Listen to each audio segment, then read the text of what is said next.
Adventures in Collecting is about toys, but it might not be for your children, especially if you don't like words like or or asshole.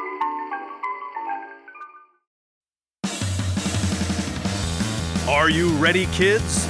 Get your parents' permission, check your mailbox, and grab your shopping cart. It's time for the Adventures in Collecting podcast. I'm Eric. And I'm Dave. Welcome to Adventures in Collecting, where we talk toy news, culture, and hauls, along with our journeys as collectors. All right. Welcome back. We're back. We're Adventures in Collecting. Dave, we're here again. I feel like that's the way we open every show. We're back. Hi. Yeah, we're back. Hi. Yeah. Yeah, you're like the straight man. We're the toy version of Laurel and Hardy. Yeah, hi and yeah are my catchphrases. Well, like usual, when we have something special here, we're not going to bury the lead. We have a guest with us today, Dave. Yep, we do. And our guest is extra special because this is his second time on the show. So joining us once again on the pod is the Rect agent himself, Dave. Senior Business Development Manager at Jazwares and the man who oversees all of the Fortnite stuff that Jazwares puts out. I, of course, am talking about Mike DeCamp. Awesome. Welcome back, Mike. Thanks for having me. It's an honor to be the alumnus of some sort. This is killer. Yeah, it's eventually going to be hopefully like that Saturday Night Live bit when all of the past hosts who have hosted multiple times like don their smoking jackets and meet in like the private parlor pre-show. I'm so down for that. We need a jacket. Add it to the list. So, Mike, last time we had you on, we were talking about this a little bit before we started rolling. It was February, and we were in the midst of Toy Fair Mania, standing in the incredibly awesome Jazwares booth talking about Fortnite toys. But now that we have you here and we have you on the show proper, the first thing we always like to ask our guests is what they're collecting right now. So Mike, what are you collecting? Dust during the pandemic. The Amazon boxes have been flowing like water. It's pretty much all over the place. I fell into the slippery slope of Mega Constructs micro figures. All right. Interesting. So the Halo stuff I think is brilliant. They did all this great Star Trek and Ninja Turtles. They created a unique platform that gave them access to pretty much carte blanche with licenses. So hats off to them. Yeah, they're a bit into that like blind bag aspect too, right? Don't they have some stuff where you have like the blind packaging and you don't know who you're going to get? Yeah, and they have a great distribution. Like I'm finding these things at even dollar stores, so they're all over the place, but for the chases, I'm on eBay too. And what's your favorite IP so far that they're? I know you mentioned Halo, but what's your favorite IP that they're working with at the moment? I really like the Halo stuff, and they do Call of Duty as well. That look just tremendously detailed. They have these like shipping containers that are blind boxes. They come with like assorted accessories and figures that you have to assemble. It's more or less like an activity and a toy. So I really like that during these times. Yeah, I think I heard somebody refer to them because I've definitely seen them before in the toy aisle, but I think I heard somebody refer to them as like articulated Legos. It's tremendous the amount of engineering they've put into that stuff. It's incredible. I'm just blown away. So, Mike, before we get into all things Fortnite, tell us how you got into the world of toys. It was a gentleman that you may have had on the show, or you should probably have on the show. His name's Jesse DeStasio, and he has his own YouTube show called Toy Pizza, and they do a action figure of the month, kind of collectors club, and his IP that he has originated with another gentleman, Nicholas Fung, is called Knights of the Slice. So Jesse was somebody that I went to art school with way back in 1999 or 2000, and we started collaborating. I was a aspiring comic book illustrator, and Jesse was like this insane idea guy, like a toy collector. So he got hired at Jazwares when Jazwares was still extremely small, and I was his intern. So Jazwares, shortly after they picked up the Pokemon license and rolled over from being a housewares company, which is where the name of the company actually comes from. My boss's initials, JAZ, and wares was for housewares. So he brought me on as basically the technical artist before the whole universe of CAD and 3D programs. I was the guy. I would sit there and do front, side, top, bottom, and exploded views of characters by hand that we would pass over to our Hong Kong associates for, sculpting and tooling and that type of stuff. So in those early days when you were doing some of that stuff by hand, like, do you have any of those toys that you originally worked on? I do. I have a lot of them. I'm one of those crazy hoarder slash archivists, and fortunately enough, my boss is too. So we have a vault in the central area in Jazwares that houses two of everything we've ever made, and I have my own personal collection of some of the highlights, but I can always rest assured that I can at least go to work and kind of pick up and smell some of those really, really early toys. Yeah, that's huge. And I mean, you don't have to apologize here for being a toy hoarder. Remember, you're on a show about collecting toys, so Yeah, and we it's always cool to see too, like that, the people that make the things that we collect love them just as much as we do, just to kind of almost like keep that historical collection of stuff. It's tremendous. The toy community is so giving and a sharing bunch where, like, now that Jazzwares has kind of matured and transformed into this global company, like on places like Instagram and Twitter, through our hashtags, I'll see, very young kids collecting the really early stuff like Street Fighters. Somebody just DM'd me on Instagram with a picture of like a Ryu Street Fighter action figure. He's like, I just noticed this has Jazzwares in the legal line on this thing. Holy crap! I never knew.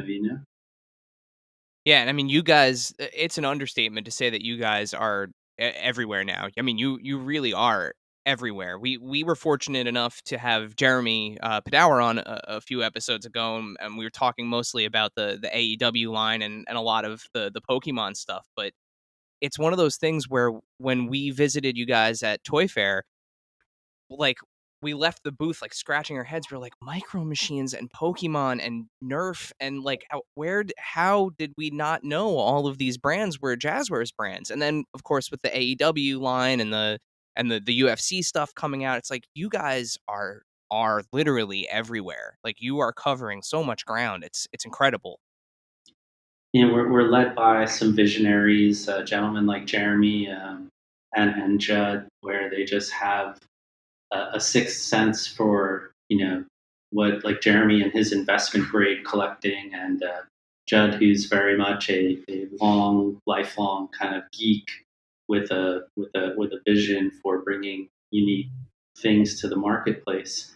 I just have the fortune of kind of learning from those guys and gaining experience through them via our relationships. But Jazzwares has been a company that looks at long-term prospects and tries to forge very meaningful long-term relationships. Like, we still work with some of our very first factories, and as we've grown, they've grown. So I feel there's a little bit of karma involved with our success as well. So going back to your relationship with toys, um, in all of the toys that you've produced over the years and continue to, Do you ever go back to some of the toys that you had as a kid for inspiration? Constantly, absolutely. My parents divorced when I was very very young. I think I was only 2 or something like that. So my grandfather, we lived in New Jersey. My grandfather moved in with us. He was very upwards in age. I'm the youngest of everybody. So, people always thought my mom was my grandma and stuff like that. But toys were very much my surrogate father to a certain degree. Once he split, my mom was working basically around the clock, like 2 jobs. So I got introduced to toys very early in my youth.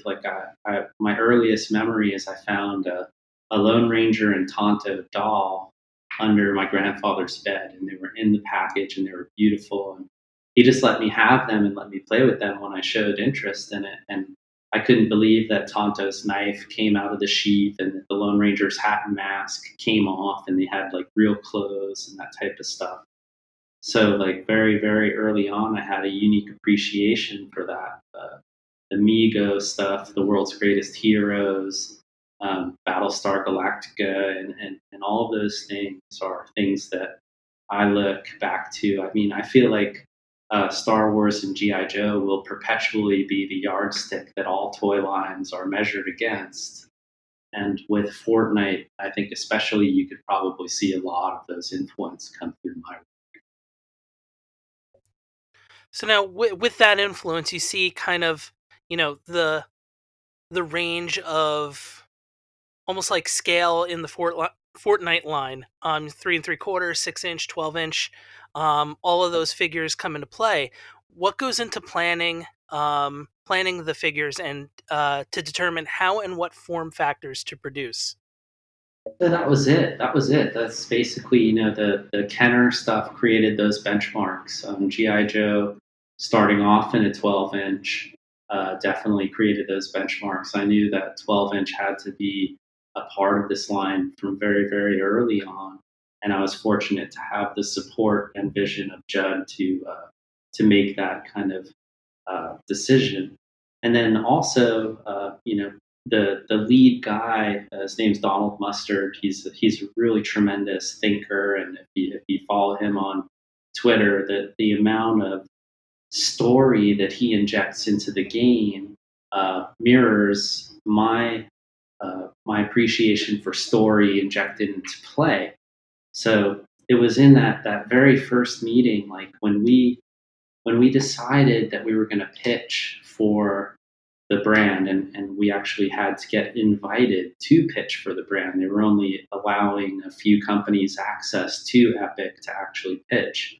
Um, I felt like that was the ace up my sleeve, was that, and I didn't know it until the meeting, but we just kind of fell in love through those early influences. Donald and his brother grew up playing with GI Joe and Star Wars and immersing themselves into that. And when they saw the plan that we had in store, it was basically like the greatest first date ever. There was like butterflies and music, and I think we all knew right away that this was the partnership. Yeah, and I mean it was evident to me. So I'm admittedly like I'm late into the world of Fortnite. But I remember when it first came out, thinking and like seeing some of the imagery of it. It's like, man, these would make amazing toys. Like the toyetic value of like the different weapons, the different costumes, the skins, excuse me, just the way that the game functioned, like at its actual level, like just watching videos of people playing it on YouTube, thinking, wow, like these this this is a toy, like this should be a toy, this character should be a toy, and then I remember starting to see the 3 3/4 ones show up, and I was like, oh, they're the size of like the real American hero GI Joe figures. That's perfect. And I that can't be a coincidence, or I knew that couldn't be a coincidence. It is a toy guy's kind of dream come true when it comes to an IP. Like very very early, and I usually hashtag my stuff the luckiest kid, because I very much am. My influences just dovetailed with my opportunities on the level where like I grew up and Street Fighter was my ultimate fanboy thing. Like I had my own like destination at the arcade, and people would have to like court me to like actually get me to 1v1 them. And that was very early on, like the first license that I worked on like predominantly, and then from there Mortal Kombat, and then from Mortal Kombat Mega Man, and then from Mega Man Sonic the Hedgehog, and it was like almost my life story in toys. And Fortnite just happened to be the perfect storm of all of those different influences. And it continues to be because it's this 10-week, ever evolving cliffhanger ending that just like there's new stuff injected to the game all the time. And I feel like they have all the right notes for longevity. There's a few things that have this evergreen staying power, and I don't see the shine wearing off this anytime soon.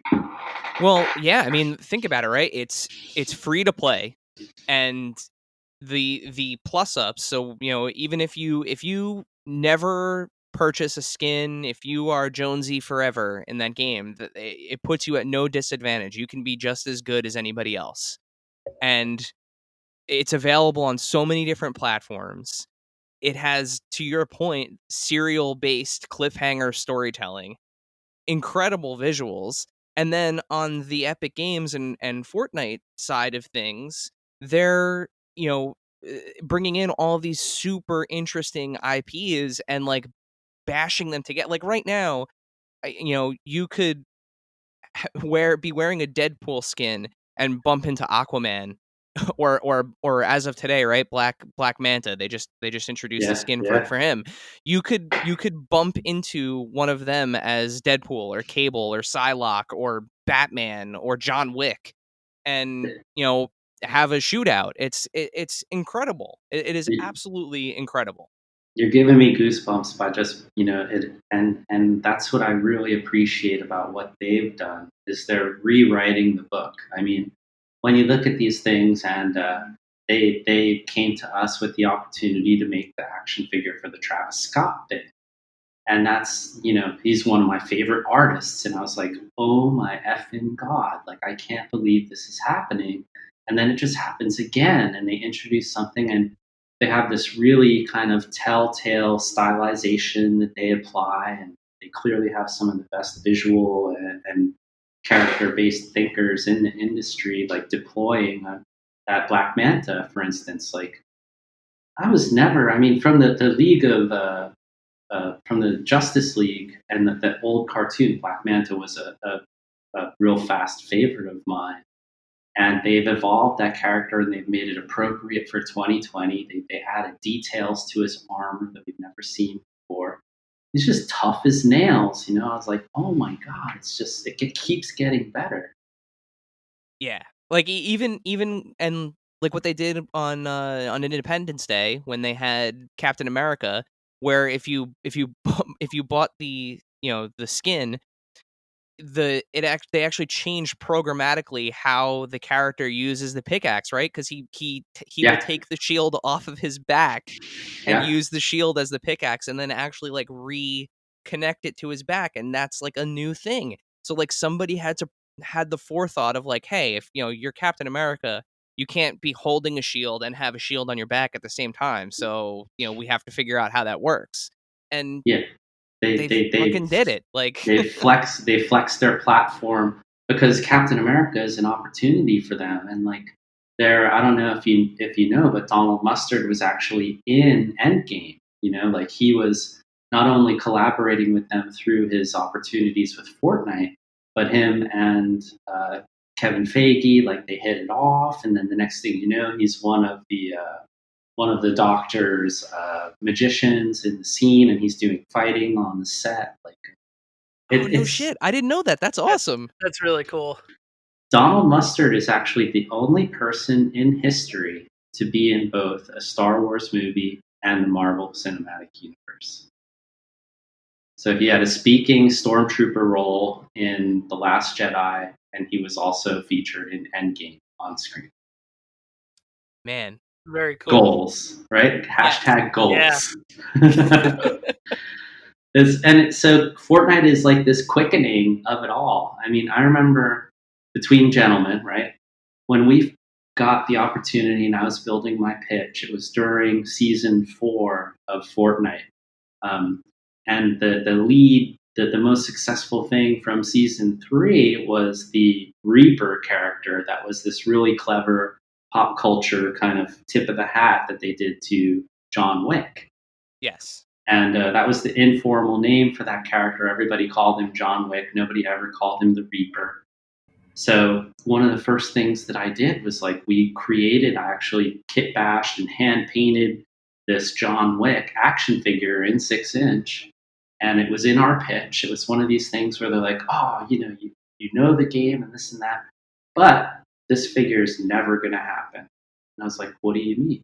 And I'm like, well, it's an IP thing and 20th Century Fox and Legendary and this and that. And we got a cease and desist and blah, blah, blah. But almost a year later, they're sitting across the table from Keanu Reeves, and then next thing you know, we have the Reaper versus John Wick, and John Wick is in the game. So it's again, they're just kind of always rewriting the rule book, and there's no denying that it's just a quickening of sorts, And I mean, one of our favorite things about being, I guess we can call ourselves like a toy blog now, because I guess we kind of are. But one of our Yeah. favorite things that we like watching is now toy photographers tag us in the work that they're doing, and like the mashups that people come up with, where they're, people love buying the Fortnite Legendary series figures. The guys, I always forget their names. I'm sorry. The ones that have like the cards, wild cards. wild Wild cards, cards. because their bodies are they're so well built, they're nicely articulated, and they work so well with other lines. Everything scales really nicely. You can pop heads on, you can kit bash. Like, I can't tell you how many times I've seen like a Deadpool body with like a Jonesy head on it, just because it's a fun mashup, and it makes for these great photos where people are recreating their like dream battles from either the game or like, what they wish could happen in the game. And I remember doing that stuff. Like, we did that stuff as kids with our wrestlers. Like, I remember like our Spawn figure held like the Intercontinental title for a little bit in, Or in even like like our toy wrestling league. when there were those GI Joes, and then they made the Street Fighter and the Mortal Kombat figures too. Like, Yeah. Oh my And God, Dave, you're so on the money with that one, dude. it's amazing. I love how, and regardless of what scale you collect, like the moment I got my Jonesy figure, and I actually think I DM'd you the picture like right away. The Yeah, first yeah. thing I did was pose him with all the Marvel guys and just have him, pointing the shotgun and the plunger at people, and It's so inspirational to me. That's the stuff that, I'm just completely glued to Instagram and to social media. And it's really just starting to get crazy. People are just really, that the head swaps are happening all the time now, like you so pointed out. And the high stakes characters, the wild cards that are basically the Royal Flush Gang, and they're surrounding everybody's Joker. I just can't get enough of that stuff. And the fact, there's no coincidence in that the line sits head and shoulders next to the Marvel Legends stuff. The Toy Biz Marvel Legends is the line that I collected the most of. I think I have series 1 through 8 in package and out of package. I have all the build figures in package and out of package. And the hand on the line, his name is Dave Cortez. He sculpts, and his team actually engineers and paints everything from the 4-inch to the 6-inch. The 12-inch we do separately, but he is the hand that has sculpted my favorite action figures from that line. The Bullseye, the Spider-Man, the Spider-Man 2 18-inch super articulated thing. So again, I'm just the luckiest kid to have fallen into a place where I'm working with the team that did my original favorites, and now he's given the notes to our line to make it look and be an evolution of this, Getting So what teared are up. Me too. so what are some of the challenges you face bringing the game that's just so successful and so very popular into the real world, kind of off the screen and into you know into 3D basically? You know what? It's a blessing and a curse, right? Fortnite is a game that evolves every 10 weeks, give or take. They have some seasons that they've extended. But as a rule, it's basically a 10-week season. They did 10 seasons, and now we're in chapter 2, we're in season 3 of chapter 2. Within each of those seasons, they introduce 33 characters, at least. I think right now we're hovering around 40. So the thing that keeps me up late at night is like which ones to execute on. I have to constantly be immersed in the culture and in the trends to see, not just not just what is making sense from the data, like the choices that Epic provides, but like what am I observing as a fan, right? So here's an interesting story. Um, when we were granted the license and we sat down with Epic and like here's the time when we have to make it real. They lean into their data. They have some of the best data nerds on the planet, and they said like, okay, these are the 12 characters, and these are the ones that through our metrics are going to be the most successful, and they're instantly recognizable, X, Y, and Z. And I looked at that and I put my hand on my chin. And I was like, God, where's the Rust Lord? He's my favorite character. Where's the Rust Lord? And Donald looks me in the eye and he starts to blush and he goes, Rust Lord's my favorite character too. And I was like, well, so they were like, well, he was one of the very early battle pass skins or outfits, so he didn't measure up because you got him very easily. But I mean, he's the Star Lord with a motorcycle helmet with spikes on it. He's just so cool. So Donald was like immediately like, you know what, Rustler's got to be in the line. So he was our 13th edition, and 13's my lucky number, and blah blah blah, like kismet. And so I do my best not only to take what I'm seeing in the data, but also rely on some instinct to say, like, this is what's ahead of us, but I'd also like to propose this because of my observations. And so the challenge is, I basically play the game all day, every day, or I'm watching the streamers play the game all day, every day. And in some way, I'm connected to this community, whether I'm asleep or awake.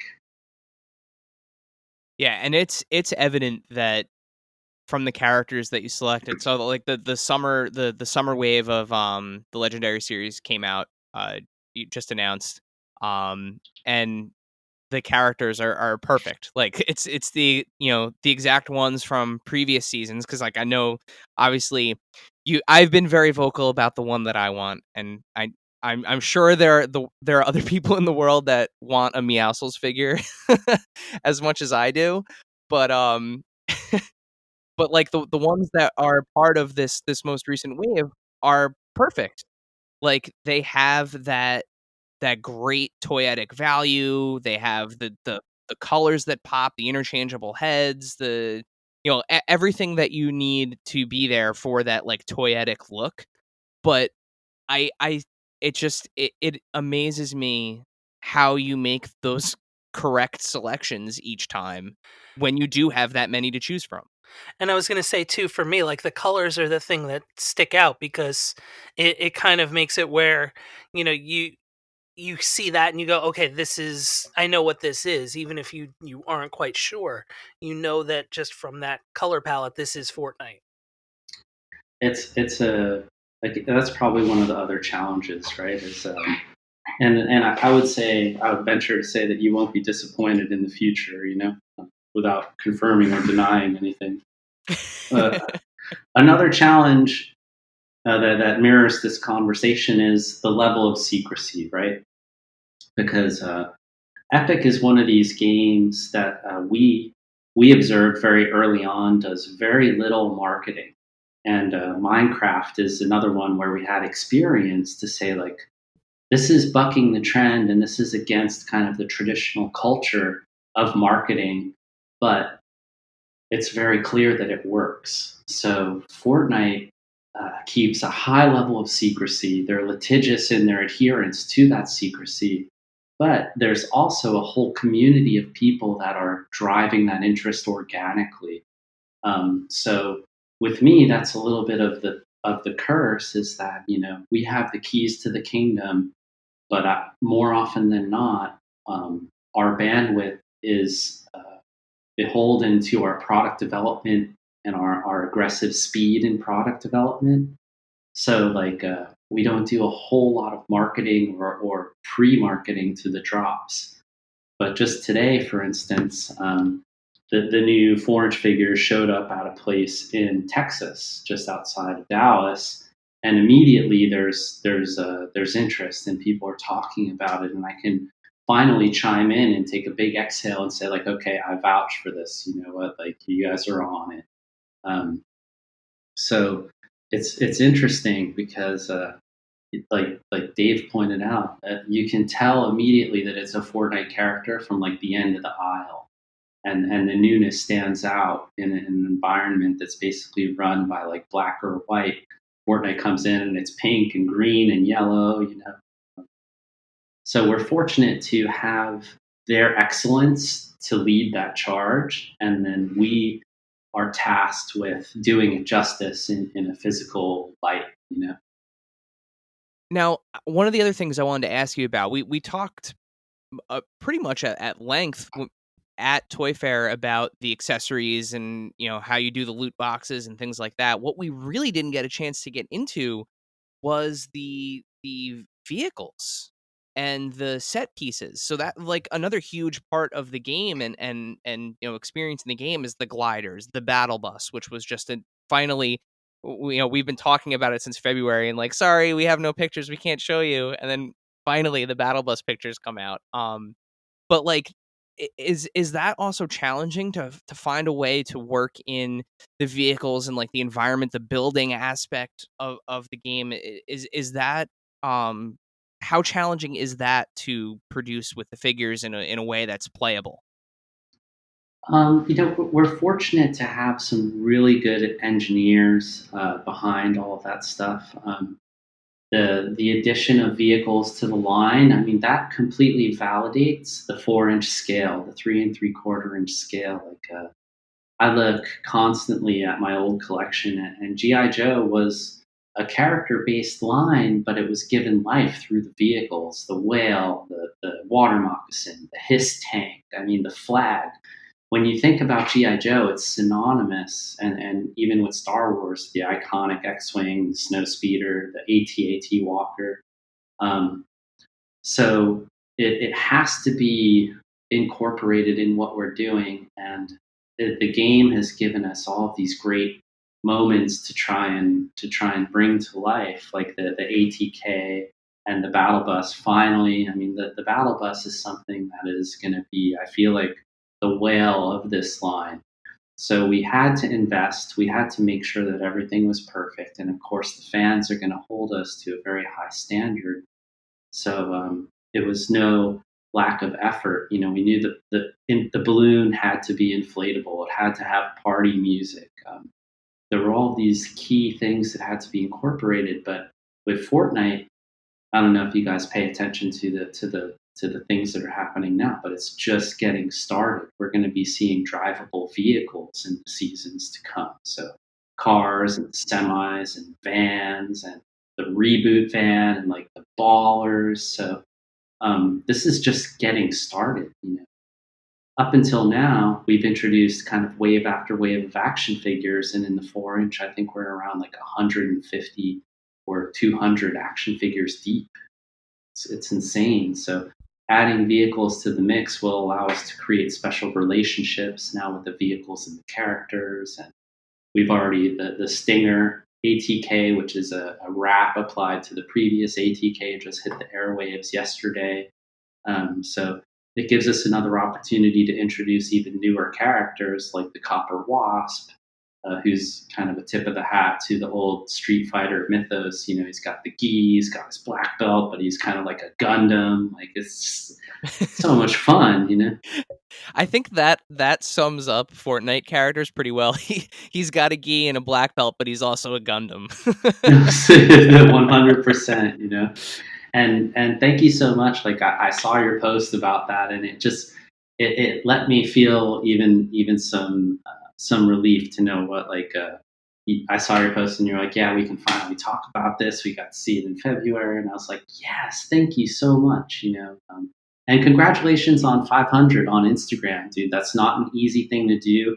And now I feel like the snowball's going to begin rolling downhill for the show. Like, it's a great show. I love what you guys do, and your voice in the community. Like, thank you so much for the support. Man, Thank you. That means a lot. Yeah, it really does. Thank you. We try. There's a lot of negativity in the world, and especially even in a very very positive toy community, there can be some toxicity now and then. So we try to keep it as positive as we can. We want people to come on and talk about how much they love toys, not necessarily the things that they hate. Like, we understand their pain points, and that people who create toys want to hear feedback, and there's definitely a place for that here. We had we've had people on before where we've said, like, hey, you're doing a really great thing, but and we still keep it positive. So thank you. We really do appreciate those kind words. Yeah, I mean, at the end of the day, they're toys. They're supposed to be fun. So, Yeah. why not keep it fun? We can smell our own, definitely. And like, when I listened to your show with Jeremy, it was just, you guys had a great chemistry. You guys asked the great questions, and it's always from a place of love. So definitely shines through in your show. Thank you. Well, the one thing I wanted to follow up with you on from Toy Fair, speaking of Toy Fair, I'm still waiting to see those pictures of the zip line that you had set up in the hotel, because you said you took photos of it, and I want to see that 3 3/4 zip line. I don't know if you still have the photos, but I'll dig them up for sure. It's one of those things where I get so nervous. Like with what I'm doing now. I just started a live stream, and before, especially with like building the Fortnite line and the plan before the launch, not only am I under NDA with Jazwares, but I'm also under NDA with Epic Games. And I get so nervous to talk about things, and when things kind of, when I get asked the tough questions, or, somebody in the chat says something like, oh, I remember you said this. And I'm like, ooh, did I say that? Like, so like the stuff that when you guys came into Toy Fair, like, I've had my own little locked room with security guards, and no photography all over the place and stuff. So sometimes when I meet guys like you, I tend to let the beans spill a little bit. So I might have forgot that I promised you those photos, but I'll dig them up for sure, dude. It's so much fun. you showed us the little zip line and like the from point A to point B on the shelf, and then you were like, but. Yeah, I mean, you guys can break that story here. I don't think anybody's really caught on to that. That if you get the expedition outpost that comes with the mission specialist, it includes like a dinky little 6-inch plastic zip line that by itself is like, man, what the hell? Like, this is nothing. And the behind the scenes, the insider info on that is like, we can't sell string over like 7.5 inches, or it becomes a choking hazard. It's a strangulation hazard. We have to age our testing up. We have to spend more money on product testing and this and that. So if you get that set and it's out there, it's available, you remove that piece, and there's a hole in the attachment point that you can tie any string you want to. So the key is to get that thing and set it up, and then tie a string. And the thing that plugs into the back of the characters has ball bearings in it. It goes right on the line itself, and those things spin, and the character goes like the Dickens down those. So I had like a pocket full of 4 or 5 of those things and a couple action figures. And the hotel had this amazing open aviary in the middle with trees and stuff. And I'm out there with a couple White Claws and like action figures, like sliding things. I think I was on the 10th floor. It was so much fun. I'll definitely dig them up now that you're reminding me. They got to be on my cloud somewhere. And then we could start a hashtag challenge. We could start like a zipline challenge. Dude, seriously, like even if I can't find them, I'm gonna one up myself. Like I'm going down to Fort Lauderdale Beach and sending them over the Breakers Resort or something. Yes. Yeah, I think one of the other things that's cool too is just like, you have that ability to, with the squad packs, just to kind of like almost like, instead of trying to find like different bits and pieces of characters in the collection, you have that ability to kind of start with something already built, which I think is really cool. Oh man, the fact that like the squad is the ultimate social experience with Fortnite. It's my favorite way to play the game.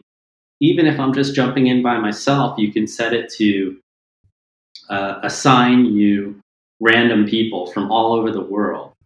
Yep. And like one of my favorite streamers, his name is Dakotas. That's his thing. He jumps in there and he puts on random squads. And I've heard 10-year-old kids that just found out their aunt has cancer. You have kids, it's their birthday. You have people that are having a baby. And it's just incredible. And you're ultimately bound together. You're forced to work as a team. And you know what? If it's not like your day, you can just dance. Like So I have neighbors that play, and sometimes when they don't have a fourth person, I jump in their squad and I just let them run the show. Like I turn my microphone off, I turn their volume up, and I just listen to whatever they ask me to do, and I just go with the flow with them, and it's a blast. It's so much. I'm sitting there on the couch. My wife and my daughter are sitting next to me, and like they're our neighbors, so we all know them, and they're laughing their asses off because like they're like running headlong into like just the worst situation possible, and I'm just like rinky dink following along, trying to keep them afloat. Oftentimes they're far better than me depending on who's playing, so it's just, to your point, that the squads aspect of it is such a huge part of why the game is so much fun and that anybody really can enjoy it.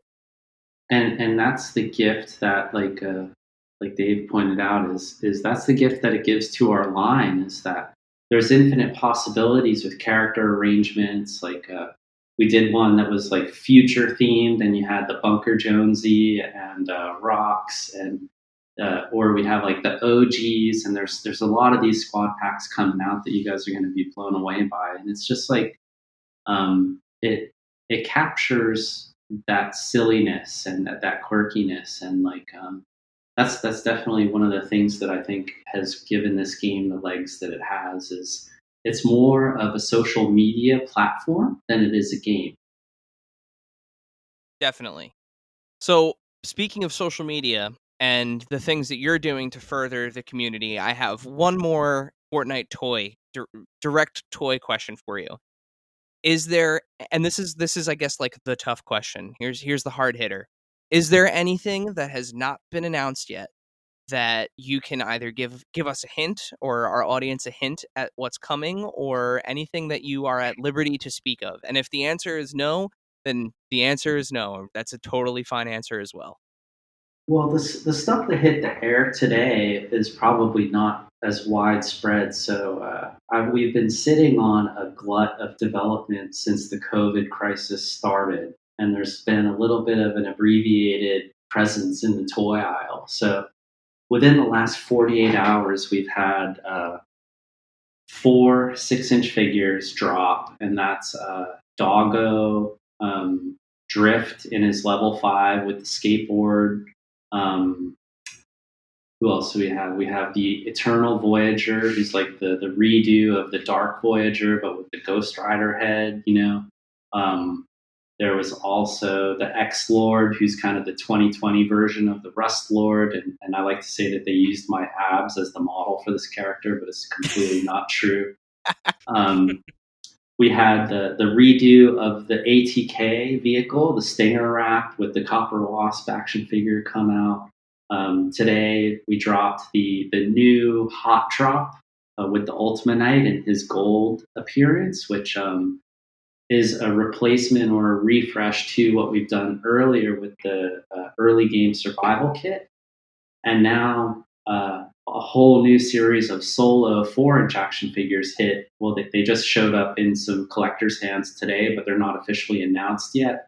And that's Midfield Maestro Tempest, who's like the Mysterio of the universe there. We have Yonder, who's like the updated version of DJ Yonder, and one other one. I'm struggling here. Let me see. Yeah, I'm actually pulling up my feed right now. And the first thing that popped up was Midfield Master. It's the first time I'm seeing it in person. That's awesome.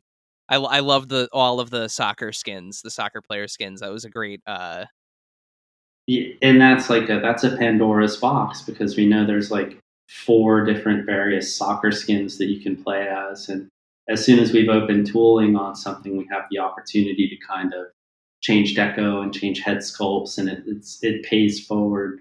Oh, the 4-inch Tomato Head. So Tomato Head, of course, is a A-lister in the community, and Oh, yeah.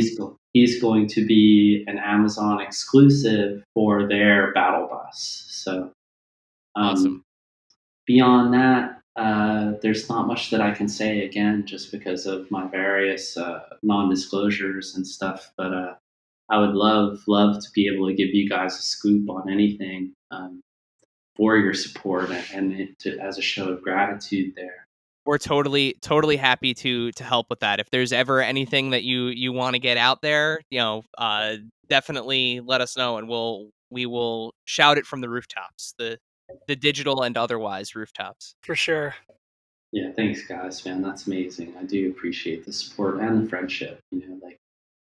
It's awesome. Thank you.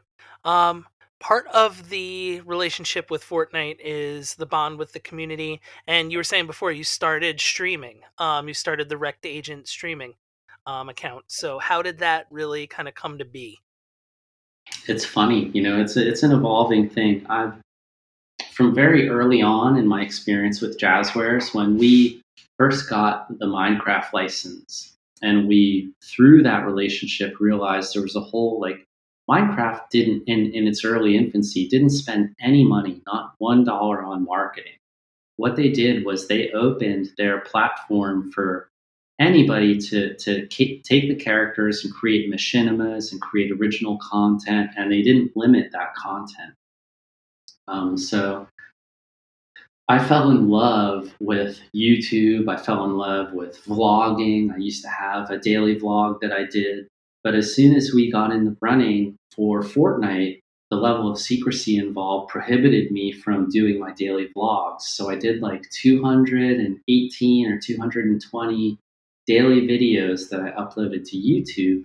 And my passion for content has never really subsided, but I didn't have a voice because of the level of secrecy and the relationship that we had before the line was public.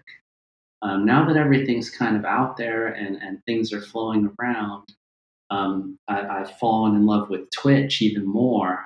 It's something that you can do that's spontaneous. There's a level of improvisation there, and through the COVID crisis, I've been basically in seclusion. Just shortly after we met in New York, I'm pretty sure that I actually had it. So I was in Hong Kong when it first started.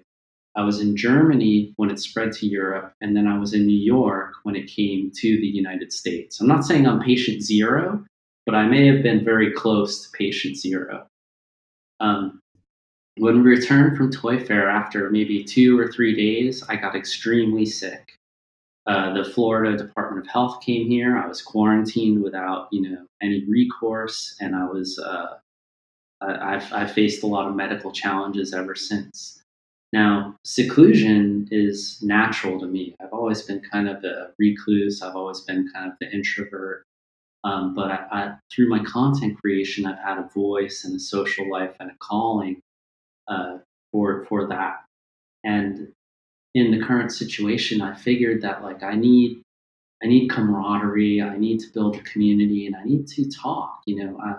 In 2019, in support of the Fortnite line, I assisted sales meetings, and I was basically the brand ambassador for the brand, outward facing for Jazwares. I went on more than 40 trips internationally. I've seen Australia, I've been to India, I've been to Japan and Korea, like everywhere. And then all of a sudden, I came home and I got sick, and I had nothing. You know, so I started a live stream to reshape myself and to make new friends and to have some type of a semblance of a social interaction, social life. So Rect Agent came about because I was like we talked about a little bit ago. I was uncertain in the level that I could share, and I've always been apprehensive. Like I don't want to be um, person that leaks something. For me, it's better to like partner with people like you and let you guys get the scoop and the exposure. Like it's not up to me to announce things. So Rect Agent, I'm a cosplayer. I've been into cosplay. It's a form of escapism that I appreciate. And almost all of my cosplay is masked. I've done Kylo Ren and Darth Vader and all these different characters that kind of live outside of my own self. So I built a Rust Lord costume. It's my favorite character from Fortnite. And my initial plan was to have a live stream in character. So I wouldn't be accountable for the things that I had to talk about, or, I wouldn't be the person, I wouldn't be Mike DeCamp. I was inspired by characters like Dr. Disrespect. I don't know if you know the streaming world, or Ninja, for instance. Yeah, I'm familiar with Ninja. So I had them as role models, and I built the Rect Agent persona around that. But when I got it rolling, you can't hear a damn thing when I have the helmet on, and I have the helmet. So I relented, and I put myself out there, and it's a very vulnerable, it's a very personal stream. I not only do I talk about Fortnite, and I talk about the action figures as much as I can, but like we talked about off stream, is I'm a musician, so I'm writing songs now. I love to play video games with friends. And for me, beyond my girlfriend and my cat, it's really the only interaction that I have with the outside world. And that's prattling explanation, but I hope I got it across. No, I mean it's well. First of all, I we did not know that you were ill following all of your travels and everything. We're so happy to hear that you are okay. That's terrifying, and yeah, very happy to hear that you are recovered and everything. That's a nightmare situation. It's one of these things where we know so little about it. Like I've had everything from the traditional symptoms, like we're all familiar with, the high fever and all that types, the trouble breathing and all that. But I've had all these anomalous, undiagnosed symptoms. I had like chronic nerve pain. I've had ringing in my ears since February, abdominal pain, like all these things where the doctors have no explanation, even as far as having like false negatives in my antibody tests. Like the thing, whatever this COVID thing is, we know so little about. And I've taken it more or less upon myself to continue isolation because of that, right? Like I have two children, and I haven't seen my children since the beginning of the year, and I'm supposed to have a visit with them shortly, but I'm considering delaying it because Florida is just it's a dumpster fire right now. I read an article today that 1 out of 3 children tested in Florida is positive for COVID. Yeah, it's it's scary. It is very, very scary. One of the things that I loved about when you kicked off the stream, you made that little like trailer for the channel. I think you originally had posted it on YouTube.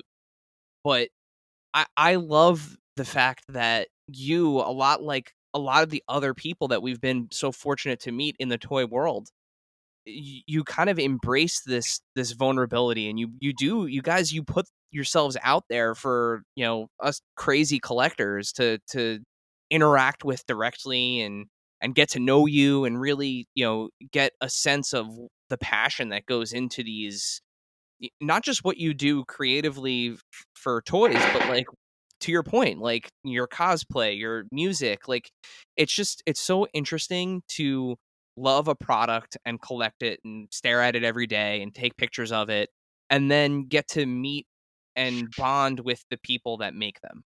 And as fans of what you do, first and foremost, before anything else, and collectors, like, I know I speak for the vast majority of us. Like, we appreciate it. Like, it is so nice to be able to get that level of insight from the people that create the things that we love. That's great to hear, man. I really have had the luck and the fortune of having tremendous role models, even throughout my experience from a broken home, right? So early on, even though Jesse's younger than I am, he was an early role model. He was like, extremely giving with his attention and his time and with opportunity. And then from there, like we started our relationship with Street Fighter and through Capcom, and it's interesting, we had this hybrid business where we partnered actually with Soda Toys. And through Soda Toys, I met Jerry Macaluso. And Jerry, like, he made the original Toxic Avenger prosthetics. He was this prolific sculptor, but he's also a tremendous person. And through Jerry, I met Eddie Wires, rest in peace. Eddie was one of the most giving, knowledgeable toy collectors I've ever met. And then from there, I met like Damon Nee and Jesse Falcon and all these guys now that have elevated to these meteoric heights, like at Disney and at Marvel. And I've always had something greater to aspire to. And it's through honesty and vulnerability, and my thing that I talk about probably the most with my community that's growing on Twitch, etc., is that by elevating the people around you, you elevate yourself. And it has to be, for me, that's the ultimate. Before we let you get back into making amazing toys and producing more content, we always like to ask what the most special piece in your collection is, and what's your weirdest or rarest piece. Wow, this reminds me of James Lipton and his infamous, when you get to heaven, what do you hope God says to you? Like, so my most special piece, that's a tough one. It's probably the Mego 12-inch magnetic Batman with flyaway action. So when I was very, very young, that was something that was gifted to me by my mom. And Batman was something that to this day, I haven't had the experience of making a Batman action figure, but it's high on my list of priorities. So I got this. It was a tremendous action figure, the soft goods cape, a roto head, and Batman and Robin, they had magnets embedded in their hands and feet. And the package had this incredible, almost like psychedelic artwork on it. Please Google it. I love it. And he had this attachment that went onto his back underneath his cape, and you would thread two strings through it, one on the left and one on the right, and then you would tie them off to something. And then by pulling the strings apart on the far end, the figure would slide away from you and appear to like fly away. That was the flyaway action. So I immediately took the figures. I had Batman and Robin, and I took them down to a playground by my house. And I was playing with them on the monkey bars and experimenting with what surfaces were magnetic, surfaces weren't. And I climbed all the way to one of those kind of domes apparatus that you can climb all over. And I stuck the figures up there, and I started playing, blah, blah, blah. And I left them there. Like my mom, the street lights turned on, and I got the call out the window, get home or you're dead, whatever. And I ran home, and I left them there, and I lost them. They just, that was it. And so eventually I was able to track them down, and I spent, way too much money on them to get the mint in the package. So That's probably the most special piece that I have, because after I lost the action figures, I would literally just look at the box. Like I would just fantasize and check out the package and read it and reread it and hope that someday I would have those action figures again.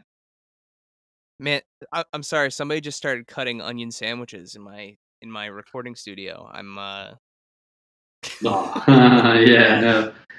And I actually had the fortune of meeting Marty Abrams and talking Migo and really getting to know him through Judd. They've had a long-term meaningful friendship and somewhat of a mentorship there, and yeah, I finally got them.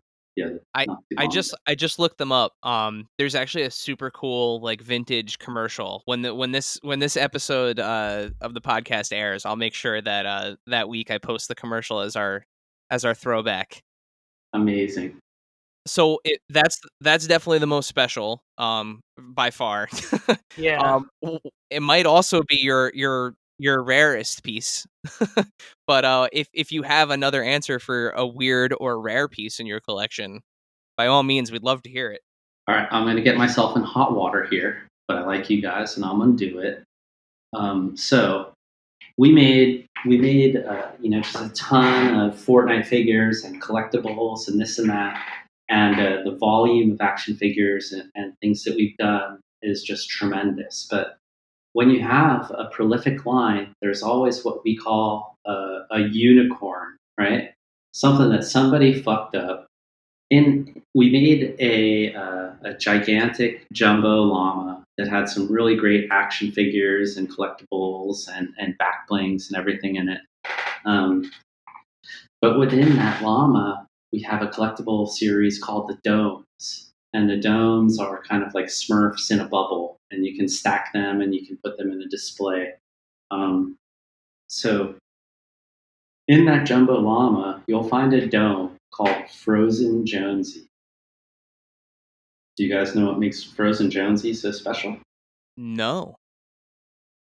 There's no such thing as a Frozen Jonesy in the game.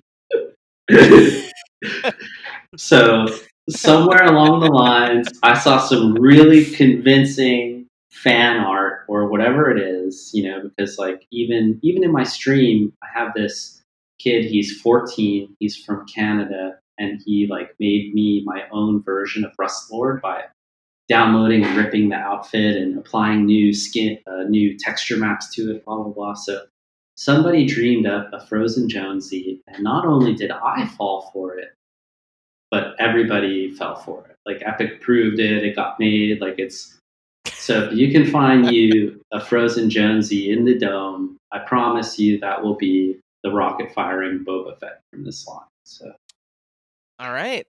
Well, there you have it. Frozen Jonesy. We're on the hunt for him.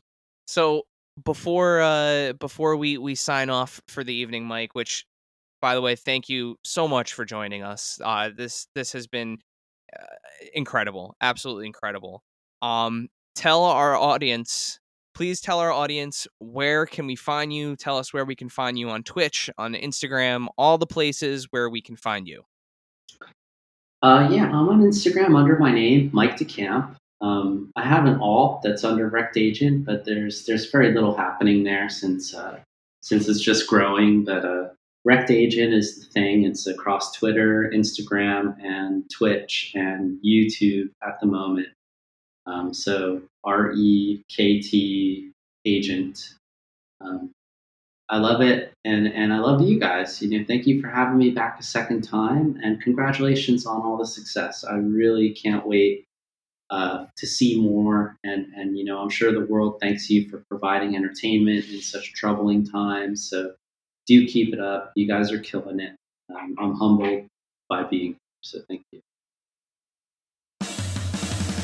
Thank you, dear listener, for hanging out with us today. Subscribe, rate, and review us wherever you listen, and then tell your friends to do it. Thanks also to Joe Azari, the golden voice behind our intro. Our music is Game Boy Horror by the Zombie Dandies. Find more about them both in our show notes. Follow us on social media at AIC_podcast on Instagram and Twitter. Stop by and say hi, show us your toy hauls, and share your toy stories. Maybe we'll talk about it in a future episode. Don't try this at home. Void where prohibited and some assembly required. Each sold separately, not a flying toy. Consult a physician if your toy run exceeds more than 4 hours. This has been a non-productive media presentation. Executive producer Frank Hablawi. This program and many others like it on the Non-Productive Network is distributed under a Creative Commons Attribution Non-Commercial No Derivatives license. Please share it, but ask before trying to change it or sell it. For more information, visit non-productive.com.